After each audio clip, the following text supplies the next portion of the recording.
മകൾസ് ഓണം എക്സാമിനുള്ള തകൃതിയായ പഠനത്തിലായിരിക്കും. കെമിസ്ട്രിയിൽ നിങ്ങൾക്ക് 2 ചാപ്റ്ററാണ് പഠിക്കാനുള്ളത്. ഒന്ന് കെമിസ്ട്രി ഓഫ് ചേഞ്ചസ്, മറ്റൊന്ന് എലമെൻറ്റ്സ് ആൻഡ് കോമ്പൗണ്ട്സ്. എന്തൊക്കെയാണ് നിങ്ങൾ നിർബന്ധമായിട്ടും പഠിച്ചു പോവേണ്ടത്, അതിൽ നിന്ന് എങ്ങനെയാണ് ക്വസ്റ്റ്യൻസ് വരുന്നത്, ഞാൻ വേഗത്തിൽ നിങ്ങൾക്കൊന്ന് പറഞ്ഞു തരാം. വേഗത്തിൽ ശ്രദ്ധിച്ചോളൂ. ഈ ചാപ്റ്ററിൽ ഫസ്റ്റ് തന്നെ നിങ്ങൾ നിർബന്ധമായിട്ടും പഠിക്കേണ്ടത് എന്താണ് മാറ്റർ അഥവാ എന്താണ് ദ്രവ്യം എന്നതിൻ്റെ ഡെഫിനിഷൻ പഠിച്ചു പോയിക്കൊണ്ടും അത് ഡയറക്റ്റായിട്ടോ ഇൻഡയറക്റ്റായിട്ടോ ഒക്കെ ചോദിക്കാം.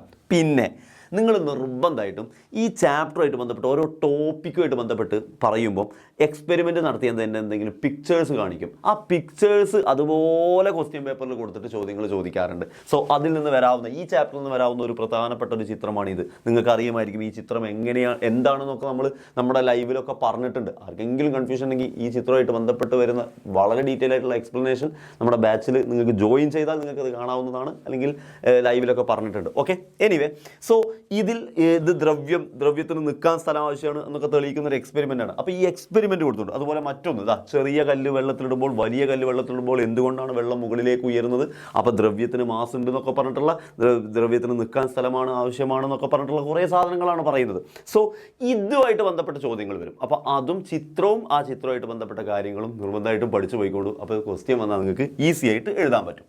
ദെൻ 2 ടൈപ്പ് ചേഞ്ചസ് ഉണ്ട്, കെമിക്കൽ ചേഞ്ചസും ഫിസിക്കൽ ചേഞ്ചസും. അപ്പോൾ നിങ്ങൾക്ക് എക്സാമിന് ഇങ്ങനത്തെ കുറേ എന്ത് തരും, ക്ലാസിഫൈ ചെയ്തിട്ട് തരും. എന്നിട്ട് നിങ്ങളോട് പറയും ഇതിൽ ഫിസിക്കൽ ചേഞ്ച് ഏതൊക്കെയാണ്, കെമിക്കൽ ചേഞ്ചസ് ഏതൊക്കെയാണ്, അങ്ങോട്ടും ഇങ്ങോട്ടും ക്ലാസിഫൈ ചെയ്യാൻ പറയും. സോ അങ്ങനത്തെ ക്വസ്റ്റ്യൻസും നിങ്ങൾക്ക് പ്രതീക്ഷിക്കാം. Then solid, liquid, gas. ഒരു ഖരം, ദ്രാവകം, വാതകത്തിനുണ്ടാകുന്ന പ്രധാനപ്പെട്ട പ്രോപ്പർട്ടീസ്, അത് സോളിഡിൽ എങ്ങനെയാണ്, കുറവാണോ, ലിക്വിഡിൽ കൂടുതലാണോ, ഗ്യാസിൽ എങ്ങനെയാണ്, ഇതൊക്കെ പറയുന്ന ഈ ടേബിളും കൂടെ പഠിച്ചു വെച്ച് പോയാൽ നിങ്ങൾക്ക് ആ സോളിഡ്, ലിക്വിഡ്, ഗ്യാസുമായിട്ട് ബന്ധപ്പെട്ട കാര്യങ്ങൾ മനസ്സിലാവും.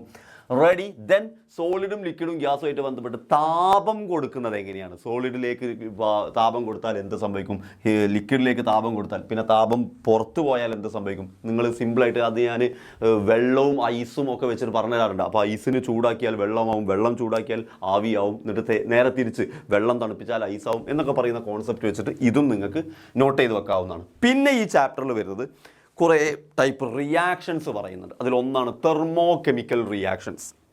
അപ്പോൾ പല ടൈപ്പ് റിയാക്ഷൻസ്. അപ്പോൾ നിങ്ങൾ ആ റിയാക്ഷൻസിൻ്റെ ഭാഗത്ത് നിന്ന് നിർബന്ധമായിട്ടും പഠിക്കേണ്ടത് തെർമോ കെമിക്കൽ റിയാക്ഷൻസിൻ്റെ ഡെഫിനിഷൻ. ആ തെർമോ കെമിക്കൽ റിയാക്ഷൻസ് എന്താ, അപ്പോൾ ആ പേരിൽ തന്നെ ഉണ്ട് തെർമോ കെമിക്കൽ. അപ്പോൾ ചൂട് കൊടുത്തിട്ട് നടത്തുന്ന റിയാക്ഷൻസ്. അപ്പോൾ അതെന്താണ് ഡീറ്റെയിൽ ആയിട്ട് പഠിക്കുന്നു.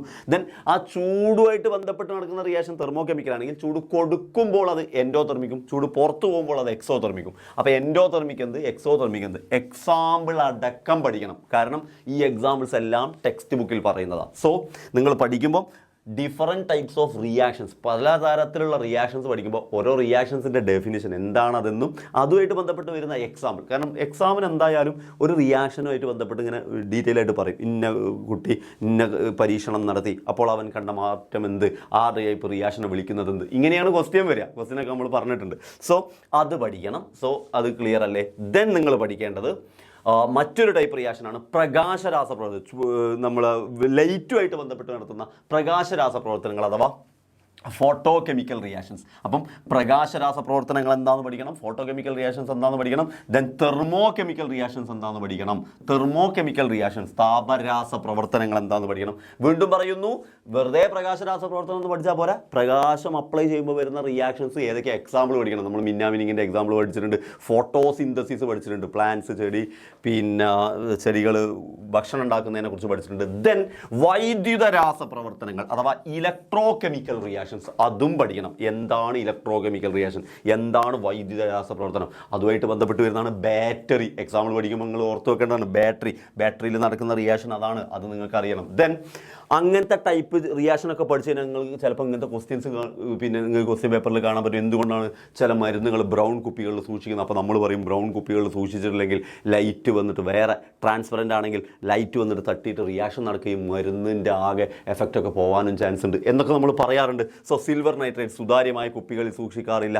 ഇതൊക്കെ ഇതിൻ്റെ കാരണമാണ്. നമ്മൾ ലൈറ്റ് കടക്കാത്ത കുപ്പികളിലാണ് സൂക്ഷിക്കുക എന്ന് പറയുന്ന ലൈറ്റുമായിട്ട് റിയാക്ഷൻ നടക്കും എന്ന് പറയുന്ന കുറേ കാര്യങ്ങൾ. അപ്പോൾ ഞാൻ പറഞ്ഞില്ലേ, ഇൻഡയറക്റ്റ് ക്വസ്റ്റ്യൻസ് നിങ്ങൾക്ക് അങ്ങനെ പ്രതീക്ഷിക്കാം ഈ ഭാഗത്തുനിന്ന്. ദെൻ ഇലക്ട്രോ കെമിക്കൽ റിയാക്ഷനുമായിട്ട് ബന്ധപ്പെട്ട് വരുന്ന സാധനമാണ് കറണ്ട് കടത്തിവിടുന്ന സൊല്യൂഷൻസ്, ഇലക്ട്രോലിസിസ്. അപ്പോൾ ഇലക്ട്രോലിസിസ് എന്താണ്? കറണ്ട് കടത്തിവിടുന്ന റിയാക്ഷൻസ് ആണ്, കറണ്ട് കടത്തിവിടുന്ന പ്രോസസ്സാണ് ഇലക്ട്രോലിസിസ്, വൈദ്യുത വിശ്ലേഷണം. അങ്ങനെ കറണ്ട് കടത്തിവിടുന്നതായിട്ട് ബന്ധപ്പെട്ട് വരുന്ന പ്രധാനപ്പെട്ട ഒരു ഇമ്പോർട്ടൻറ്റ് ടോപ്പിക്കാണ് ഇലക്ട്രോ പ്ലേറ്റിംഗ്. ഒരു മെറ്റലിൻ്റെ മുകളിൽ മറ്റൊരു മെറ്റൽ വെച്ചിട്ട് കവർ ചെയ്യുന്നതാണ് ഇലക്ട്രോ പ്ലേറ്റിംഗ്. എന്നിട്ട് അതിൻ്റെ എക്സാമ്പിൾ എന്നിട്ട് ഈ ചിത്രം വന്നിട്ട് എന്തായാലും ഒരു ക്വസ്റ്റ്യൻ നിങ്ങൾക്ക് പ്രതീക്ഷിക്കാം. അപ്പോൾ ഈ ചിത്രം എന്ന് പറയുന്നത് ഇലക്ട്രോ പ്ലേറ്റിങ്ങുമായിട്ട് ബന്ധപ്പെട്ടതാണ്. ഈ അയൺ ബാങ്കിലുണ്ടല്ലോ, ഇരുമ്പ് വളം മുതൽ കോപ്പർ പിന്നെ കവർ ചെയ്യുന്ന റിയാക്ഷനാണിത്. അതിനെയാണ് ഇലക്ട്രോ പ്ലേറ്റിംഗ് എന്ന് പറയുക. അതുമായിട്ട് ബന്ധപ്പെട്ടും പഠിച്ചോണം. അപ്പോൾ ആദ്യത്തെ കെമിസ്ട്രി ഓഫ് ചേഞ്ചസ് എന്നുള്ള ഭാഗത്തു നിന്നുള്ള വരുന്ന ക്വസ്റ്റ്യൻസ് നിങ്ങൾക്ക് മനസ്സിലായല്ലോ, അല്ലെങ്കിൽ ടോപ്പിക്കുകൾ മനസ്സിലായല്ലോ. ഇത് ഉറപ്പായിട്ടും പഠിച്ചു എന്ന് ഉറപ്പിക്കുക. ദെൻ എലമെൻറ്റ്സ് ആൻഡ് കോമ്പൗണ്ട്സ് എന്ന് അത്ര അധികം ടോപ്പിക്കില്ല അതിൽ. എലമെൻറ്റ്സ് ആൻഡ് കോമ്പൗണ്ട്സ്, മൂലകങ്ങളും സംയുക്തങ്ങളും എന്നുള്ളതിൽ നിങ്ങൾ നിർബന്ധമായിട്ടും 2 സയൻറ്റിസ്റ്റുകളെ കുറിച്ച് നമുക്കിതിൽ പറയുന്നുണ്ട്. ഒന്ന് ഹെൻറി കാവൻഡിഷും മറ്റൊന്ന് സർ ഹംഫ്രി ഡേവിയും. ഇവരാണ് ഹൈഡ്രജനും ഓക്സിജനും ചേർന്നതാണ് വെള്ളമെന്നും വെള്ളം ബ്രേക്ക് ചെയ്താൽ ഹൈഡ്രജനും ഓക്സിജനും കിട്ടും എന്നൊക്കെ പറഞ്ഞ പോയിന്റുകൾ. അപ്പോൾ ജസ്റ്റ് ഒന്ന് ഓർത്ത് വെക്കുക, ഇവരാണത് പറഞ്ഞതെന്നും ആ സയൻറ്റിസ്റ്റുകളുടെ പേരും. ദെൻ ഡാൾട്ടൺസ് അറ്റോമിക് തിയറി, ഒരു 4-5 പോയിന്റിൽ ഡാൾട്ടൺസ് അറ്റോമിക് തിയറി പറയുന്നുണ്ട്. അത് സിമ്പിളായിട്ട് എന്താണ് ആറ്റം, ചെറുതാണ് ആറ്റം, ആറ്റത്തിന് കാണാൻ പറ്റില്ല എന്നൊക്കെ പറഞ്ഞിട്ട് ആറ്റം പിന്നെ ക്രിയേറ്റ് ചെയ്യാൻ പറ്റില്ല, ഡിസ്ട്രോയ് ചെയ്യാൻ പറ്റില്ല എന്നൊക്കെ പറഞ്ഞാൽ കുറച്ച് പോയിന്റുകൾ. അത് നിങ്ങൾ പച്ചവെള്ളം പോലെ അങ്ങ് പഠിക്കുക. മലയാളം ഉണ്ട് ഇവിടെ. So Dalton's atomic theory okay പഠിക്കുമല്ലോ. ഡാൾട്ടൻ്റെ അറ്റോമിക് സിദ്ധാന്തം. പിന്നെ നിങ്ങൾക്ക് എക്സാമിന് കുറേ ഇതേപോലത്തെ കുറേ എലമെൻറ്റ്സും കോമ്പൗണ്ട്സും ഒക്കെ തരും, കുറേ പദാർത്ഥങ്ങൾ തരും. എന്നിട്ട് അതിൽ എലമെൻറ്റ്സ് ഏതാ കോമ്പൗണ്ട്സ് ഏതാന്ന് ഒറ്റക്ക് നിൽക്കുന്നവർ, ഒറ്റ ആളുകൾ മാത്രമുള്ളവർ എലമെൻറ്റ്സ് കമ്പൈൻ ചെയ്ത് നിൽക്കുന്നവർ കോമ്പൗണ്ട്സ് ആണ്. അപ്പോൾ ഇതിൽ എലമെൻറ്റ്സ് ഏതാ കോമ്പൗണ്ട്സ് ഏതാന്നൊക്കെ നിങ്ങൾക്ക് എഴുതാൻ തരും. ദെൻ ചില എലമെൻസിന് പേര് വന്നത് അതിൻ്റെ ലാറ്റിൻ നെയിം എന്നായിരിക്കും. അപ്പോൾ ലാറ്റിൻ നെയിം എന്ന് പേര് വന്ന എലമെൻറ്റ്സ് ഏതൊക്കെയാണെന്നും, അതുപോലെ തന്നെ ചില എലമെൻസിൻ്റെ പേര് അവരുടെ രാജ്യങ്ങളുടെ പേരിൽ നിന്ന് വന്നിട്ടുണ്ടാവും, കോണ്ടിനെൻസിൻ്റെ പേരിൽ നിന്ന് വന്നിട്ടുണ്ടാവും. ഇങ്ങനെ പല ടൈപ്പ് കളറിൽ നിന്ന് വന്നിട്ടുണ്ടാവും. സോ ഇതുമായിട്ട് ബന്ധപ്പെട്ട് സയൻറ്റിസ്റ്റുകളുടെ പേരിൽ നിന്ന് വന്നിട്ടുണ്ടാവും. അങ്ങനെ കുറച്ച് എലമെൻറ്റുകളുടെ അത് ഏതൊക്കെയാണെന്നൊക്കെ പഠിച്ചു വെച്ച് അതൊക്കെ അങ്ങനെ തന്നെ ഡയറക്റ്റായിട്ട് ചോദിക്കാൻ ചാൻസ് ഉണ്ട്. ദെൻ ഈ കാണപ്പെടുന്ന എലമെൻസിനെയൊക്കെ ക്ലാസിഫൈ ചെയ്യാൻ വേണ്ടി ഒരുപാട് സയൻറ്റിസ്റ്റുകൾ മുന്നിൽ നിന്നിട്ടുണ്ട്. അതിലൊരു സയൻറ്റിസ്റ്റാണ് നമ്മുടെ ഡോബ്രൈനർ എന്ന് പറയുന്ന, ഡോബ്രൈനറിൻ്റെ ട്രയാഡ് എന്ന് പറയുന്ന ക്ലാസിഫിക്കേഷൻ. അപ്പോൾ എന്താണ് ഡോബ്രൈനർ പറഞ്ഞത്? ട്രയാഡ് ആക്കണം, 3 രൂപത്തിലാക്കണം. 3 വരുന്ന എലമെൻറ്റുകളാക്കുന്നതിൽ എക്സാമ്പിൾ ഏതായിരുന്നു? Lithium, sodium, potassium. അയാൾ അത് അങ്ങനെ ആക്കാനുള്ള കാരണം എന്താ? ഒക്കെ ഇതിലുണ്ട്, അത് പഠിക്കണം. ഡോബ്രൈനർ, ട്രയാഡ്, അയാൾ അങ്ങനെ ആക്കാനുള്ള കാരണം. ദെൻ അതിനുശേഷം വന്ന മറ്റൊരു സയൻറ്റിസ്റ്റാണ് ന്യൂലാൻഡ്. കേട്ടോ, പുതിയ സ്ഥലം ന്യൂലാൻഡ്. ന്യൂലാൻഡ് എന്താണ് ചെയ്തത്? 8 അറേഞ്ച് ചെയ്തതുമായിട്ട് ബന്ധപ്പെട്ട ഒരു പോയിന്റ് ന്യൂലാൻഡിൻ്റെ ആ അറേഞ്ച്മെൻറ്റിൻ്റെ പേര് പഠിച്ചു വെച്ചുകൊണ്ട് ലോ ഓഫ് ഒക്ടേവ്സ്. ന്യൂലാൻഡ് അറേഞ്ച്മെൻറ്റിൻ്റെ പേരെന്താണ്? ലോ ഓഫ് ഒക്ടേവ്സ് അഥവാ അഷ്ടക നിയമം. ന്യൂലാൻഡിൻ്റെ അഷ്ടക നിയമം. ഡോബ്രൈനർ എന്താണ്? ട്രയാഡ്. ദെൻ അതിനൊക്കെ ശേഷം മെയിനായിട്ട് പറയാൻ വന്നൊരു സയൻറ്റിസ്റ്റാണ് മെൻഡലീസ് പീരിയോഡിക് ലോ. മെൻഡലീവ് എന്ന് പറയുന്ന സയൻറ്റിസ്റ്റ്, അദ്ദേഹത്തിൻ്റെ പീരിയോഡിക് ലോ എന്താണെന്ന് അതുപോലെ പഠിച്ചിട്ടുണ്ട്. ഈ ഇതിൽ കാണുന്ന അതുപോലെ തന്നെ പഠിച്ചിട്ടുണ്ട്. The physical and chemical properties of elements are the periodic functions of their atomic mass. Periodic functions of the atomic mass എന്ന് പറഞ്ഞിട്ട് അതങ്ങനെ തന്നെ ഡയറക്റ്റായിട്ട് ചോദിക്കടാ മക്കളെ. ദെൻ ഈ ചാപ്റ്ററിന് ചോദിക്കാവുന്ന മറ്റൊരു പോയിന്റ് എന്താ വെച്ചാൽ, ഒരു കോമ്പൗണ്ടിന് തന്നിട്ട് ഇതിൽ എത്ര ആറ്റംസ് ഉണ്ട്, എത്ര മോളിക്യൂൾസ് ഉണ്ട്. അതിൻ്റെ ഒരു എക്സാമ്പിളാണ് 3 CO2. ആ 3 CO2-ൽ എത്ര തന്മാത്ര ഉണ്ട്, എത്ര ആറ്റം ഉണ്ട്? സിമ്പിളായിട്ട് പറയുകയാണെങ്കിൽ ഈ 3 CO2 3 തന്മാത്രൻ്റെ എണ്ണം. അപ്പോൾ 3 തന്മാത്ര. എത്ര CO2 ഉണ്ട് ചോദിക്കുമ്പോൾ CO2 3 അല്ലേ? അപ്പോൾ CO2 ഇങ്ങനെയാണല്ലോ 3 എഴുതുക. അപ്പോൾ ഒരു CO2 എത്ര എണ്ണം? ഒരു സിയും 2 ഓക്സിജൻ, അപ്പോൾ 3. അടുത്തതും 3, അപ്പോൾ അടുത്തതും 3, അപ്പോൾ 3 × 3 9 ആറ്റംസ്. അങ്ങനെ നിങ്ങൾക്ക് അതും കണ്ടുപിടിച്ച് എഴുതാൻ പറ്റും. സോ അതാണ് എലമെൻറ്റ്സ് ആൻഡ് കോമ്പൗണ്ട്സ്. ഈ 2 ഭാഗങ്ങളും ഇപ്പോൾ ഞാൻ പറഞ്ഞ ടോപ്പിക്കുകൾ വൃത്തിക്ക് അങ്ങ് പഠിച്ചുകൊണ്ട് പോയാൽ നിങ്ങൾക്ക് അടിപൊളിയായിട്ട് എഴുതാൻ പറ്റും. ഇനി ഇതൊക്കെ എവിടെ കിട്ടും ചോദിച്ചു കഴിഞ്ഞാൽ, നിങ്ങൾക്ക് ഇനിയും പഠിച്ചു ഒന്നും എത്തിയിട്ടില്ലെങ്കിൽ നമ്മുടെ ലൈവുകളും കാര്യങ്ങളൊക്കെ യൂട്യൂബിൽ വരുന്നുണ്ട്.